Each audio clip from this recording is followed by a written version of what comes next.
ನಮ್ಮ ತಾತನ ಆಪರೇಷನ್ ಟೈಮಲ್ಲಿ ಆಸ್ಪತ್ರೆಯಲ್ಲಿದ್ದ ನನಗೆ ಅಲ್ಲಿನ ಲೇಡಿ ಡಾಕ್ಟರ್ ಮೇಲೆ ಮನ್ಸಾಯ್ತು. ಆದರೆ ಒಂದು ಲೇಸರ್ ಲೈಟ್ ನನ್ನನ್ನು ಸಂಕಷ್ಟಕ್ಕೆ ಸಿಲುಕಿಸ್ತು.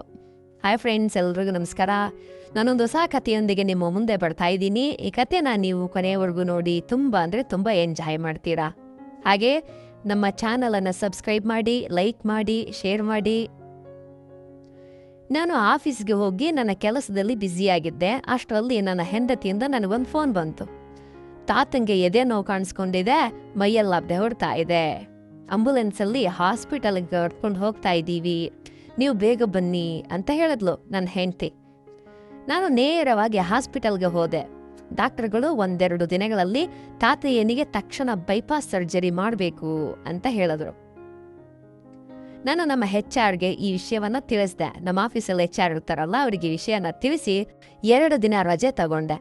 ನಮ್ಮ ತಾತನಿಗೆ ಆಪರೇಷನ್ ಮಾಡಿಸ್ದೆ. ಆಪರೇಷನ್ ಆದಮೇಲೆ ಅವರನ್ನು ICUಗೆ ಶಿಫ್ಟ್ ಮಾಡಿದ್ರು. ಕಂಡೀಷನ್ ಸ್ವಲ್ಪ ಕ್ರಿಟಿಕಲ್ ಆಗಿತ್ತು. ಡಾಕ್ಟರ್ಗಳು ಒಂದು 20 ದಿನಗಳ ಕಾಲ ಅಬ್ಸರ್ವೇಷನ್ನಲ್ಲಿರಬೇಕು, ನೀವು ಇಲ್ಲೇ ಅಡ್ಮಿಟ್ ಆಗಬೇಕಾಗುತ್ತೆ ಅಂತ ಹೇಳಿದ್ರು. ಸರಿ, ನಾನು ನಮ್ಮ HR ನನ್ನ ಪರಿಸ್ಥಿತಿಯನ್ನು ವಿವರಿಸಿ 1 ತಿಂಗಳು ವರ್ಕ್ ಫ್ರಮ್ ಹೋಮ್ ಕೊಡಿ ಅಂತ ರಿಕ್ವೆಸ್ಟ್ ಮಾಡಿದೆ. ನನ್ನ ಪರಿಸ್ಥಿತಿಯನ್ನು ಅರ್ಥ ಮಾಡಿಕೊಂಡ HR ಅದಕ್ಕೆ ಒಪ್ಪಿಗೆ ಕೊಟ್ಟರು. ಹಾಗಾಗಿ ನಾನು ನಮ್ಮ ತಾತಯ್ಯನಿಗೆ 1 ತಿಂಗಳ ಕಾಲ ಹಾಸ್ಪಿಟಲ್ನಲ್ಲೇ ಇರಬೇಕಾಯಿತು ಅವ್ರಿಗೋಸ್ಕರ. 3 ದಿನಗಳ ನಂತರ ತಾತಯ್ಯಂಗೆ ICUನಿಂದ ವಾರ್ಡ್ ರೂಮ್ಗೆ ಶಿಫ್ಟ್ ಮಾಡಿದ್ರು. ಸ್ವಲ್ಪ ಚೇತರಿಸ್ಕೊಂಡಿದ್ರು. ರೂಮಿಗೆ ಹೋಗಿ ಎಲ್ಲವನ್ನ ಸರಿಪಡಿಸ್ಕೊಂಡು ಕಿಟಕಿಯನ್ನು ತೆರವೆ. ಹಾಸ್ಪಿಟಲ್ ಪಕ್ಕದ ಫ್ಲ್ಯಾಟ್ನಲ್ಲಿ ಪಾರ್ಕಿಂಗ್ ಪ್ಲೇಸ್ ಇತ್ತು. ಅದರ ಪಕ್ಕದಲ್ಲಿ ಒಂದು ಬಿಲ್ಡಿಂಗ್ ಇತ್ತು. ಅದರಲ್ಲಿ ಬಹುಶಃ PG ಇರಬೇಕು ಅಂತ ಅನ್ಸುತ್ತೆ. ಹುಡುಗಿರೆಲ್ಲ ಬರ್ತಾ ಹೋಗ್ತಾ ಇದ್ರು. ನಾನು ಒಂದು ಕಡೆ ತಾತನ ಆರೋಗ್ಯವನ್ನು ನೋಡ್ಕೊಳ್ತಾ, ಇನ್ನೊಂದು ಕಡೆ ನನ್ನ ಆಫೀಸ್ ಕೆಲಸವನ್ನ ಹಾಸ್ಪಿಟಲ್ನಲ್ಲೇ ಇದ್ದು ಮಾಡ್ತಾ ಇದ್ದೆ. ಮರುದಿನ ಬೆಳಗ್ಗೆ ನಮ್ಮ ತಾತನ ರೆಗ್ಯುಲರ್ ಚೆಕಪ್ಗಾಗಿ ಡಾಕ್ಟರ್ ಸವಿತಾ ರೌಂಡ್ಸಿಗೆ ಬಂದ್ರು. ನೋಡೋಕೆ ಚೆನ್ನಾಗಿದ್ರು. ಅವ್ರು ಬಂದು ನಮ್ಮ ಸಲೈನ್ ಬಾಟ್ಲನ್ನ ಚೆಕ್ ಮಾಡಿ ಹೋಗ್ತಾ ಇರ್ಬೇಕಾದ್ರೆ ನಾನು ಬಾಕೆಲ ಹತ್ತಿರ ಹೋಗಿ, ಡಾಕ್ಟರ್, ಈಗ ತಾತಯ್ಯನಿಗೆ ಹೇಗಿದೆ ಅಂತ ಮಾತನ್ನ ಆರಂಭಿಸ್ದೆ. ಅವ್ರ ಹಿಂದಕ್ಕೆ ತಿರುಗಿ, ಡೋಂಟ್ ವರಿ, ಪೇಷಂಟ್ ಕಂಡೀಷನ್ ಈಗ ನಾರ್ಮಲ್ ಅಂಥೇಳಿ ಮುಂದಕ್ಕೆ ಹೋದ್ರು. ಸವಿತಾ ಬಗ್ಗೆ ಹೇಳಬೇಕಂದ್ರೆ ಒಂದು 5.5 ಅಡಿ ಎತ್ತರ ಇದ್ದಾರೆ. ಬಂಗಾರ ಬಣ್ಣದ ಮೈಬಣ್ಣದಿಂದ ನೋಡೋದಕ್ಕೆ ತುಂಬ ಸುಂದರವಾಗಿದ್ದಾರೆ. ಅಷ್ಟರಲ್ಲಿ ನರ್ಸ್ ಒಬ್ರು ಫೈಲನ್ನು ಹಿಡಿದುಕೊಂಡು ಬಂದು ಸವಿತಾ ಅವರನ್ನ ಏನೋ ಡೌಟನ್ನು ಕೇಳಿದ್ರು. ಸವಿತಾ ಆ ಸಂದೇಹವನ್ನು ಬಗೆಹರಿಸಿ ಮುಂದೆ ನಡೆಯೋದಕ್ಕೆ ಶುರು ಮಾಡಿದ್ರು. ಏನಾಯ್ತೋ ಏನೋ ತಿಳಿದು ಆದರೆ ಒಮ್ಮೆಗೆ ಹಿಂದಕ್ಕೆ ತಿರುಗಿ ನೋಡಿದ್ರು. ಏನ್ ನೋಡ್ತಾ ಇದ್ಯಾ ಅಂತನ್ನುವಂತೆ ಹುಬ್ಬನ್ನ ಏರಿಸಿ ಕೇಳಿದ್ರು. ನಾನೇನು ಇಲ್ಲ ಅಂತನ್ನುವಂತೆ ತಲೆ ಆಡಿಸಿ ತಕ್ಷಣ ಒಳಗೆ ಹೊರಟು ಹೋದೆ. ರಾತ್ರಿ 8 ಗಂಟೆ ಆಗ್ತಾ ಇದೆ. ಸವಿತಾ ಮತ್ತೆ ಯಾವಾಗ ರೌಂಡ್ಗೆ ಬರ್ತಾರೆ ಅಂತ ನಾನು ಕಾಯ್ತಾ ಇದ್ದೆ. ಅಷ್ಟರಲ್ಲಿ ಅವರು ಬಂದೇ ಬಿಟ್ರು. ನಮ್ಮ ತಾತೆಯನ್ನ ಚೆಕ್ ಮಾಡ್ತಾ ನನ್ನ ಕಡೆ ನೋಡಿದ್ರು. ನಾನು ಒಂದು ಸಣ್ಣ ಸ್ಮೈಲನ್ನು ಕೊಟ್ಟೆ. ರಾತ್ರಿಗೆ ಮೆಡಿಸಿನ್ ತರೋದಕ್ಕೆ ನನಗೆ ಪ್ರಿಸ್ಕ್ರಿಪ್ಷನ್ ಕೊಟ್ಟರು. ನಾನು ಎಷ್ಟು ಗಂಟೆಗೆ ಬರ್ತೀನಿ ಮೇಡಮ್ ಅಂತೇಳಿ ಆತುರದಿಂದ ಕೇಳಿದೆ. ನಾನು ಬರೋದಿಲ್ಲ, ಬೇರೆ ಡ್ಯೂಟಿ ಡಾಕ್ಟರ್ ಬರ್ತಾರೆ ಅಂತ ಹೇಳಿದ್ರು. ಮತ್ತೆ ಯಾವಾಗ ಬರ್ತೀರಿ ನೀವು ಅಂತ ನಾನು ಕೇಳಿದೆ. ಯಾಕೆ ಅಂತ ಅವ್ರು ಕೇಳಿದ್ರು. ಏನಿಲ್ಲ, ನಿಮ್ಮ ಟ್ರೀಟ್ಮೆಂಟ್ನಿಂದ ನಮ್ಮ ತಾತಯ್ಯ ಚೆನ್ನಾಗಿ ರಿಕವರ್ ಆಗ್ತಾ ಇದ್ದಾರೆ ಅಂತಂದೆ. ಅದಕ್ಕೆ ಅವರು ಒಂದು ಸಣ್ಣ ನಗು ಹೊರಟು ಹೋದ್ರು. ನಾನು ಕೂಡ ಅವ್ರ ಹಿಂದೆನೇ ಬಾಕಿಲವರೆಗೆ ಹೋದೆ. ನಮ್ಮದು ಆ ಫ್ಲೋರ್ನಲ್ಲಿ ಕೊನೆ ರೂಮ್ ಆಗಿದ್ದರಿಂದ ಅವರು ತಮ್ಮ ರೂಮ್ ಕಡೆ ಹೋದರು. ಸ್ವಲ್ಪ ಸಮಯದ ನಂತರ ನಾನು ಬರೆದುಕೊಟ್ಟಿದ್ದ ಪ್ರಿಸ್ಕ್ರಿಪ್ಷನ್ ಅನ್ನು ತಗೊಂಡು ಕೆಳಗಿನ ಮೆಡಿಕಲಲ್ಲಿ, ಫಾರ್ಮಸಿನಲ್ಲಿ ಮೆಡಿಸಿನ್ ತಗೊಳ್ತಾ ಇದ್ರೆ ಅಷ್ಟರಲ್ಲಿ ಅವರ ಡ್ಯೂಟಿ ಮುಗೀತು ಅನ್ಸುತ್ತೆ, ಹೊರಗೆ ಹೋಗ್ತಾ ಇದ್ರು. ನಾನು ಕೂಡ ಬೇಗ ಮೆಡಿಸಿನ್ ತಗೊಂಡು ಅವರನ್ನು ಫಾಲೋ ಮಾಡಿದೆ. ಅವರು ಹಾಸ್ಪಿಟಲ್ ಹೊರಗೆ ಹೋಗಿ ಎದುರುಗಡೆ ಇರೋ PG ಒಳಗೆ ಹೋದರು. ಅವ್ರು PGಯಲ್ಲೇ ಇರ್ತಾರೆ ಅಂತ ಕನ್ಫರ್ಮ್ ಮಾಡಿಕೊಂಡು ನಾನು ಬೇಗ ನನ್ನ ರೂಮ್ಗೆ ಹೋಗಿ ಕಿಟಕಿ ತೆರೆದು ನೋಡ್ತಾ ಇದ್ದೆ. ಅದರಲ್ಲಿ 4 ಫ್ಲೋರ್ ಇದ್ವು.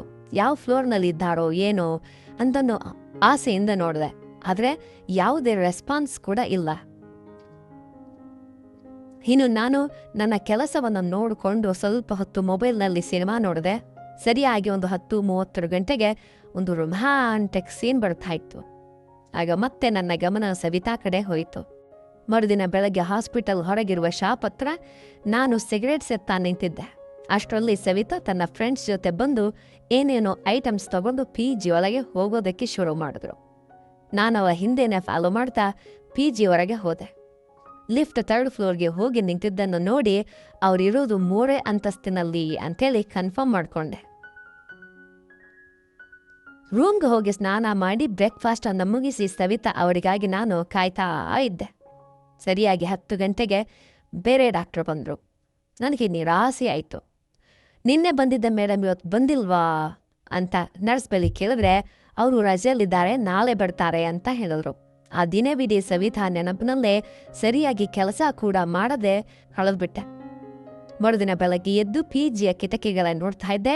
ಅಷ್ಟರಲ್ಲಿ ಸರಿಯಾಗಿ ನನ್ನ ರೂಮ್ ಎದುರಿಗಿರೋ ಕಿಟಕಿ ಹತ್ರ ಸವಿತಾ ಕನ್ನಡಿ ಇಟ್ಕೊಂಡು ಜಡೆ ಹಾಕ್ಕೊಳ್ತಾ ಇದ್ರು.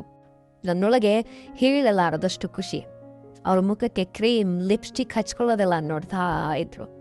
ಕಿಟಕಿ ಕ್ಲೋಸ್ ಮಾಡಿ ಅವರು ಹೊರಗೆ ಬರ್ತಾ ಇದ್ದಂತೆ ನಾನು ಹಾಸ್ಪಿಟಲ್ ಗೇಟ್ ಹತ್ರ ನಿಂತು ಗುಡ್ ಮಾರ್ನಿಂಗ್ ಡಾಕ್ಟರ್ ಅಂತ ವಿಶ್ ಮಾಡಿದೆ. ಅವರು ಒಂದು ಸಣ್ಣ ಸ್ಮೈಲನ್ನು ಕೊಟ್ಟು ಹೊರಟು ಹೋದ್ರು. 10 ಗಂಟೆಗೆ ಅವರು ರೂಮಿಗೆ ಮತ್ತೆ ಬಂದರು. ಅವರು ಚೆಕ್ ಮಾಡ್ತಾ ಇರಬೇಕಾದ್ರೆ ನಾನು ಪದೇ ಪದೇ ಪ್ರಶ್ನೆಯನ್ನ ಕೇಳ್ತಾ ಅವ್ರಿಗೆ ಡಿಸ್ಟರ್ಬ್ ಮಾಡ್ತಾ ಇದ್ದೆ. ಈಗೋ ನೀನೇ ಬಂದು ನೋಡು ಅಂಥೇಳಿ ಅವರು ಸ್ವಲ್ಪ ಸಿಡುಮಿಡಿಗೊಂಡ್ರು.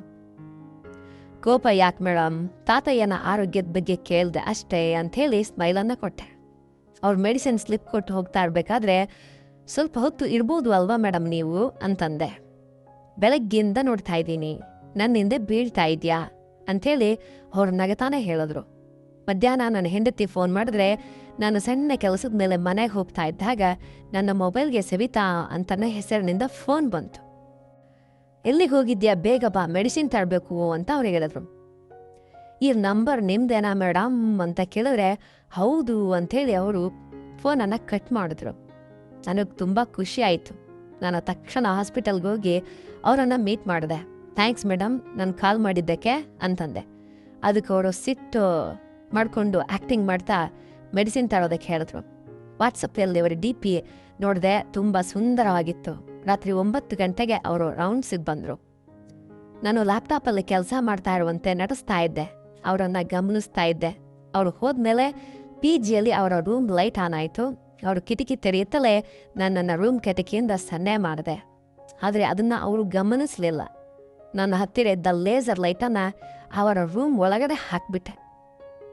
ಅವರು ನನ್ನ ಕಡೆ ನೋಡಿ ಕಿಟಕಿಯನ್ನು ಕ್ಲೋಸ್ ಮಾಡಿದ್ರು.